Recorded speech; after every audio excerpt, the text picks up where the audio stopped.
안녕하세요. 김경훈 소장입니다.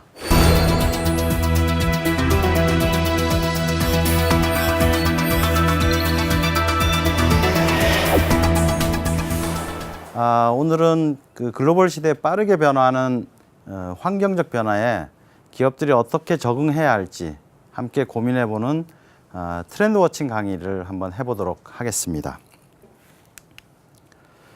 2016년에 굉장히 다양한 변화들이 예상이 되는데 기업들이 여러 가지 그 기업 고유의 업무들을 하면서도 동시에 어떤 변화에 적응하고 그 변화를 따라잡아야 되는 그런 여러 가지 과제들이 있을 텐데요. 그런 과제들을 트렌드라고 하는 그런 어떤 그 변화의 방향에 기대서 한번 고민을 해보겠습니다. 다 합쳐서 이제 그 5번의 강의로 나눠서 진행을 할 텐데 각각 이렇게 그 영역별로 트렌드 변화를 살펴볼 생각인데요. 오늘은 시장 이해 및 성장 영역 발굴이라고 하는 분야로 기업 경영 트렌드를 한번 들여다보도록 하겠습니다. 먼저 이 강의에 다 같이 이에 동참하기 위해서 트렌드라는 용어가 어떤 의미를 갖고 있는지에 대해서 살펴보면 좋겠는데요. 트렌드는 유행과 달리 짧은 시간 동안 변하는 그런 그 변화가 아니고 최소한 한 10여 년 정도의 어떤 특정한 방향의 그 쏠림 현상, 사회적인 쏠림 현상을 트렌드라고 부릅니다.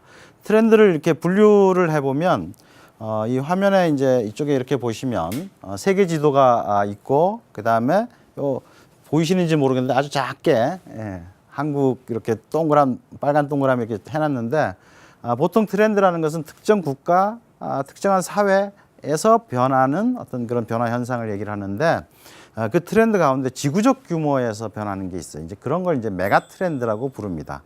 그래서 오늘 저희 그 강의의 주요 내용은 메가 트렌드 기반에서 진행될 예정입니다. 또 트렌드를 이제 성장 주기에 따라서 분류를 하는데요. 시간이 지나가면 사회적으로 트렌드가 이런 방식으로 확장이 되거든요. 그래서 처음에 트렌드가 처음 생겨서 조금씩 성장하는 요 단계를 이머징 트렌드라고 부르고 좀 더 대중화돼 가지고 사회 전반에 걸쳐서 널리 확산된 것을 메인 트렌드라고 부릅니다. 그래서 저희가 이번에 분석할 트렌드들은 이머징 트렌드보다는 주로 사회적 변화에 많이 영향력을 끼치고 있는 그런 메인 트렌드가 중심이 되겠습니다. 자, 그러면 이런 어떤 시장 영역의 어떤 새로운 변화, 기업이 이제 2016년 기획을 하고 뭔가 상품과 서비스를 생각하고 또 소비자나 시장의 변화에 대해서 생각을 할 때 우리가 고민해야 할 어떤 그런 트렌드적 요소가 어떤 게 있는지 한 5가지 정도 키워드를 가지고 살펴보도록 하겠습니다. 먼저 첫 번째는 경험과 편의의 블렌딩이라고 이름을 붙였는데요. 내용은 블렌딩이라고 하는 게 이제 왜 커피 같은 걸 먹다 보면 이제 여러 원료를 섞어서 새로운 맛을 내는 것을 블렌딩이라고 얘기하는데 지금 시장이라고 하는 카테고리들에서 굉장히 이런 블렌딩 현상들이 많이 나타나고 있습니다. 이 블렌딩 현상의 주요 재료는 커피는 콜롬비아산, 무슨 과테말라산 이런 원료들이 있는데 시장 블렌딩의 주요 재료는 소비자들이 원하는 새로운 경험과 새로운 편의에 대한 요구입니다. 이 경험과 편의에 대한 요구가 섞여서 전과 다른 어떤 그런 시장이 생겨나는데 우리가 예상하고 있듯이 2016년은 저성장 또 그러면서도 어떤 그 공급 과잉이라고 하는 그런 환경에 처해 있어요. 근데 이런 환경 속에서도 새로운 시장이 계속 성장해 나가는데 그 성장의 주요한 요소가 바로 이런 경험과 편의의 블렌딩을 통해서 나타나고 있다. 그렇게 볼 수가 있는데 사례를 통해 좀 살펴보면 지금 요 화면에 보이시는 요 그 도구는 에어프라이어라고 하는 그런 어떤 그 상품인데요.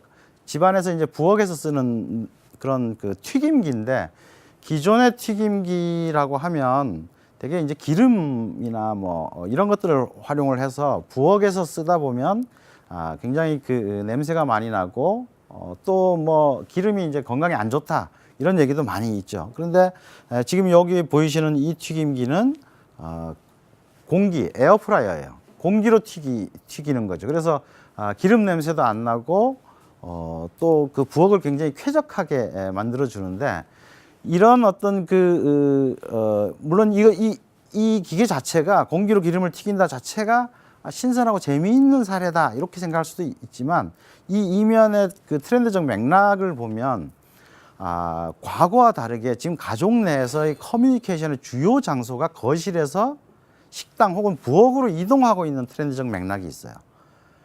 그러니까 가족 구성원들이 뭐 텔레비전을 보면서 거실에 앉아서 같이 대화를 나눈다든지 뭐 이랬던 어떤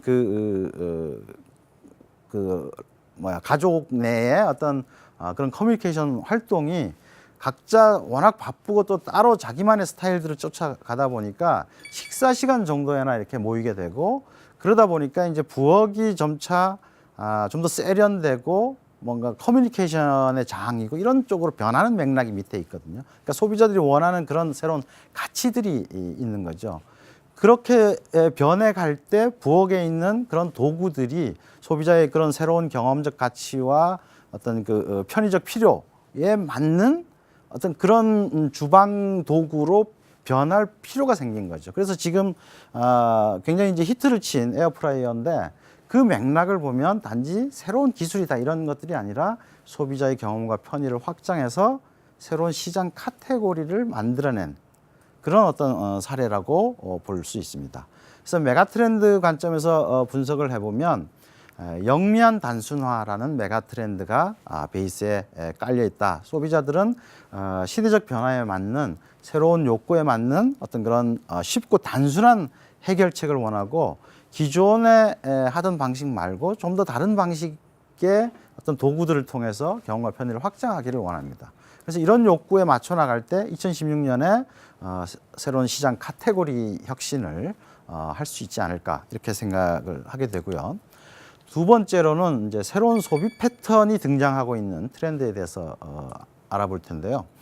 구독과 점유입니다. 구독이라고 하면 신문 구독에서 알 수 있듯이 집으로 배달을 하는 거죠. 대신 저희가 신문 구독이나 잡지 구독을 할 때 그 신문과 잡지 브랜드만 이제 미리 알고 있는 거지 그날 어떤 뉴스가 올지 혹은 그달 잡지에 뭐가 들어올지 잘 모르잖아요. 그렇지만 믿고 이제 구독을 하게 되는 거죠.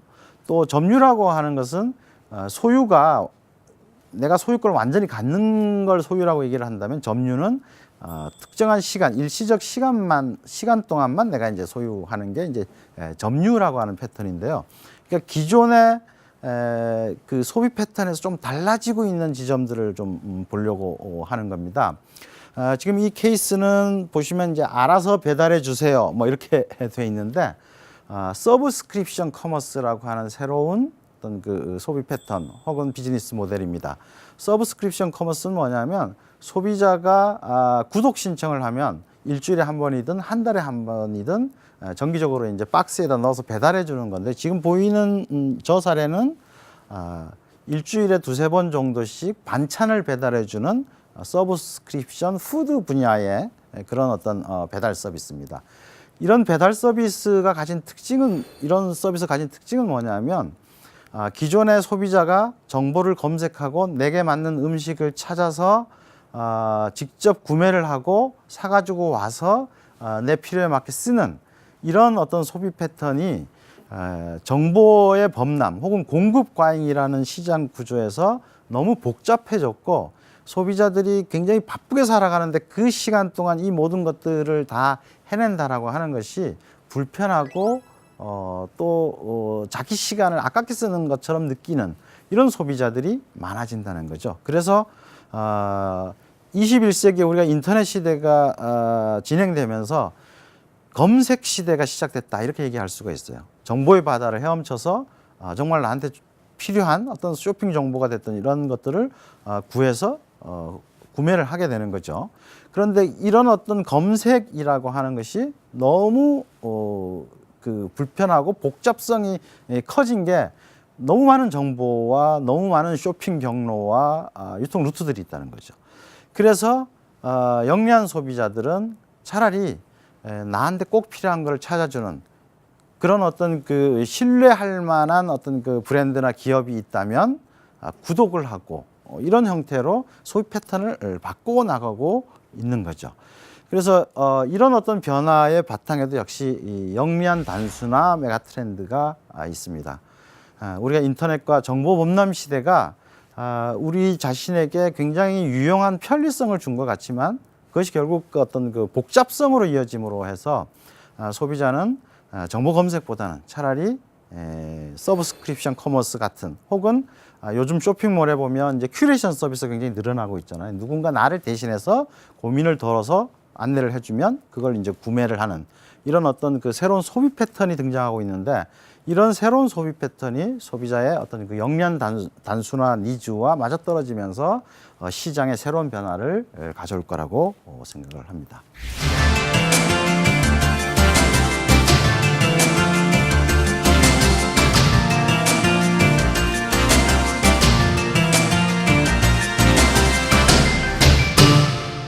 자, 세 번째로 우리가 볼 수 있는 키워드는 동아시아 소비자들이 만드는 시장이라고 하는 키워드인데요.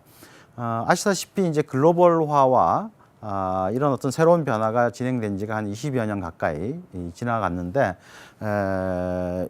올해도 보면 2015년 8월까지 동아시아 10개국에서 한국 방문자 수만 약 700여만 명입니다. 사실은 한국 관광객의 거의 대부분이 이제 동아시아 소비자들이죠. 그리고 중국이나 일본을 비롯한 이런 동아시아 소비자들이 한국에 와서 쇼핑하고 한국의 어떤 그 시장에 관여하는 정도, 파워가 점점 커지고 있는 변화를 의미를 합니다. 지금 이 케이스를 통해서 좀 알아보면 이 케이스는 그 중국의 요우코들, 중국의 요우코들 전용 어플리케이션인 카요라고 하는 어플리케이션인데요. 이 카요가 이제 한국어의 가요라고 하는 말에서 이제 힌트를 얻었다는데 뭐 여행 가요, 놀러 가요 이런 뜻이 이제 돼 있다 그럽니다. 그래서 이 가요 어플리케이션을 중국인들이 이제 깔아서 한국에 오면 약 10만여 개 이상의 매장 정보와 또 비콘 기술 같은 거를 접목해서 위치 기반 검색이라든지 이벤트 정보들을 알려준다든지 온라인 번역이라든지 여행 정보 공유 플랫폼을 제공한다든지 이런 방식으로 해서 중국 소비자들이 한국에 와서 더 다양하고 폭넓은 소비를 할 수 있도록 돕는 그런 어플리케이션인데요. 단지 이런 어플리케이션뿐만이 아니라 앞으로 가면 갈수록 이런 어떤 그 동아시아 쪽의 해외 관광객들 혹은 쇼핑객들 또 더 나아가서는 직접 한국에 오지 않더라도 온라인 쇼핑을 통해서 한국 쇼핑몰에 직접 접속해서 물건을 사가는 이런 소비자 파워가 계속 늘어날 거다. 그래서 이 그 키워드의 이면에 있는 메가 트렌드를 분석을 해보면 메이저 아시아 메가 트렌드가 있다. 메이저 아시아 메가 트렌드의 뜻은 그동안 이제 아시아는 어떻게 보면 글로벌 시장에서는 이제 마이너 리그에 가까웠거든요. 그런데 더 이상 이제 아시아 소비자들이 마이너가 아니고 메이저 리그, 메이저 아시아가 되고 있다. 그래서 아시아 소비자들의 커가는 쇼핑 파워, 구매 파워를 적극적으로 확보하는 것이 시장 확대에 큰 도움이 되는 2016년이 될 것이다. 이렇게 볼 수가 있겠습니다. 자, 네 번째 키워드는 시장의 비선형성에 대한 대응. 조금 이제 어려운 말이 들어갔는데 이제 비선형성이라고 하는 것은 어떤 그 변화가 시간에 맞춰서 비례해서 커지거나 또는 비례해서 작아지거나 이러지가 않고 시간 변화에 따라서 굉장히 폭증하거나 혹은 폭락하는 이런 급격한 변화가 일어난다. 이런 뜻입니다.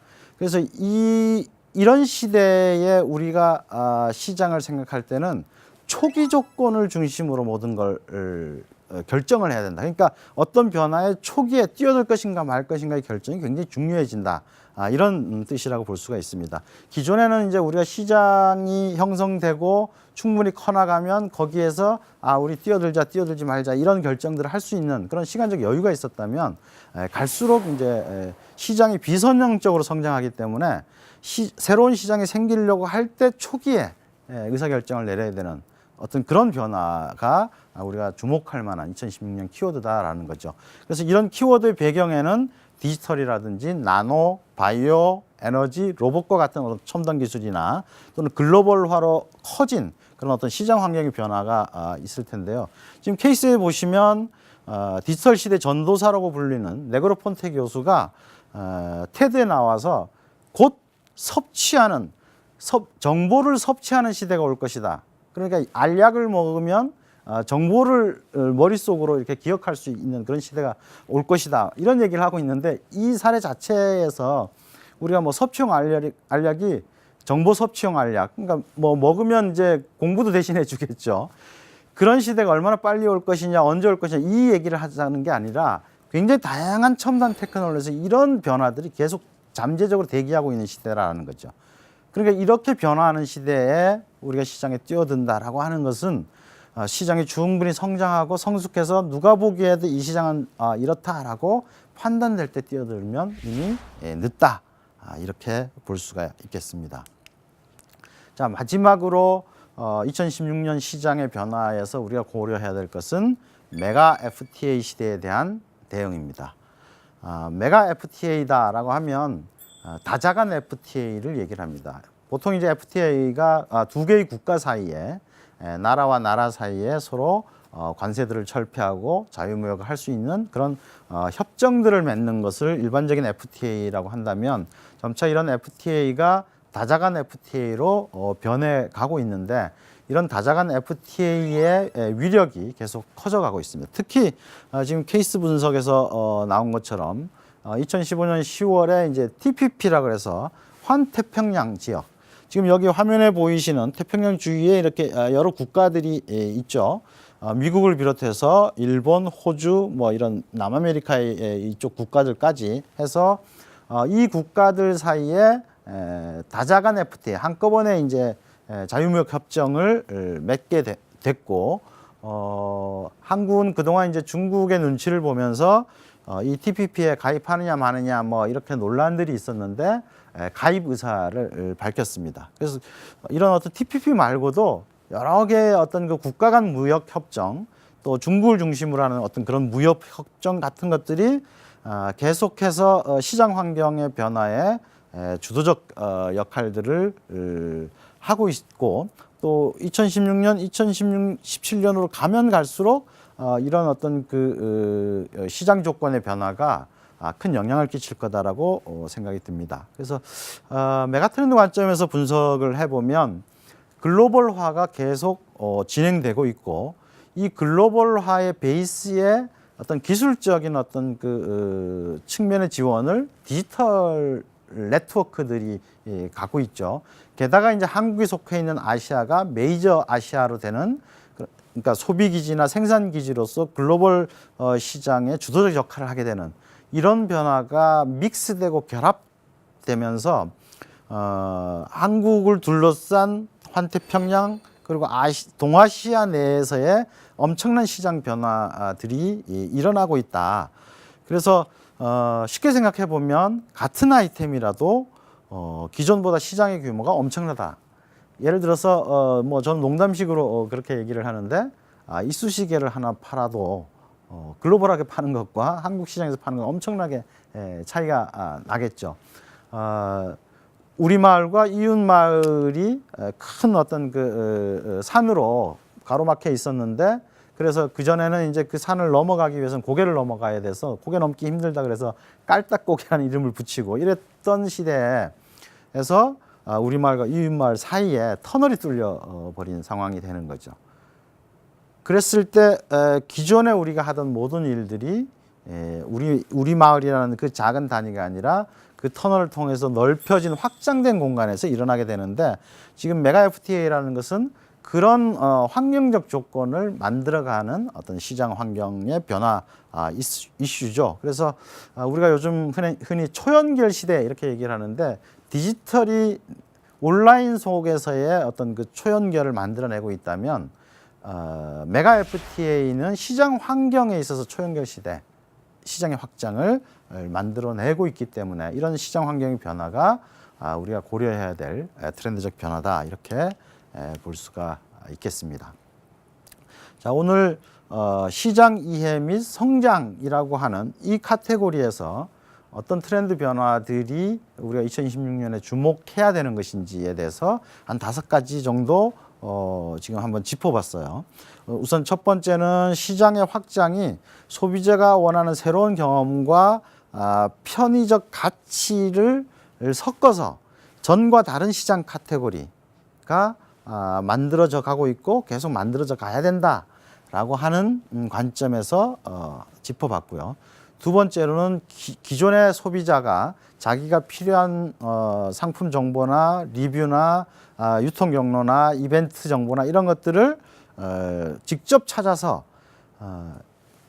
그 소비를 하고 있던 이런 패턴에서 그런 복잡성을 덜기 위해서, 그런 복잡성에서 벗어나기 위해서 구독하는 방식의 이런 새로운 커머스 혹은 누군가 큐레이션 해준 정보나 쇼핑 목록을 받아들이는 이런 형태의, 그래서 배달 같은 이런 렌탈이라든지 이런 것들 분야가 계속해서 성장하는 구독과 점유라는 새로운 소비 패턴에 2016년에 주목할 필요가 있다라고 하는 것이고, 또 하나는 기존에 우리가 이제 한국 내에서 소비자 타겟팅을 한다면 주로 한국인 소비자를 타겟팅을 했죠. 그런데 이 메이저 아시아화되는 아시아의 성장, 그래서 아시아 중산층들이 계속 늘어나고 이들이 이 한국에 직접 오거나 혹은 온라인 쇼핑을 통해서 구매하는 이런 경향들이 늘어나고 있기 때문에 2016년에는 동아시아 소비자들을 어떻게 타겟팅할 것인가를 고민해 볼 때다. 그다음 네 번째로는 다양한 첨단 테크놀로지와 글로벌화, 메이저 아시아화 같은 이런 메가 트렌드적 특성에 의해서 시장 변화의 변수가 굉장히 빠르고 또 어디서 튀어나올지 모르는 그런 시장 조건들이 계속 만들어져 가고 있기 때문에 시장 진입의 타이밍을 과거보다는 훨씬 더 앞당겨야 한다. 초기 조건에, 시장 변화의 초기 조건에 뛰어들 수밖에 없는 그런 환경이 계속 조성되고 있기 때문에 거기에 대응해야 된다는 것이 네 번째 키워드였고요.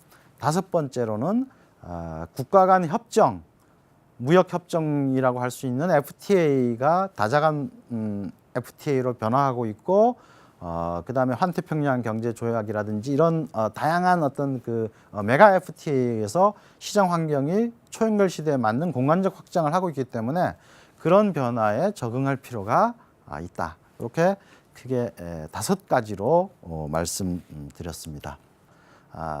다음에는 주요 어떤 소비자 그룹들, 그러니까 2016년에 기업들이 새로운 비즈니스를 기획하거나 상품화하거나 하기 위해서는 소비자 타겟팅을 하고 소비자 분석을 해야 될 텐데, 그러면 이런 트렌드 변화가 소비자의 소비 태도, 소비 성향 혹은 소비자 그룹의 변화에 어떤 영향을 미칠지, 혹은 우리가 이런 어떤 소비자 그룹을 어떻게 타겟팅하고 그룹핑하면 좀 더 효율적인 마케팅이나 상품 기획을 할 수 있을지를 한번 살펴보도록 하겠습니다. 트렌드 분석을 통해서 여러분들의 기업 경영 활동이 좀 더 효율적이 될 수 있도록 그렇게 계속 내용을 만들도록 하겠습니다. 감사합니다.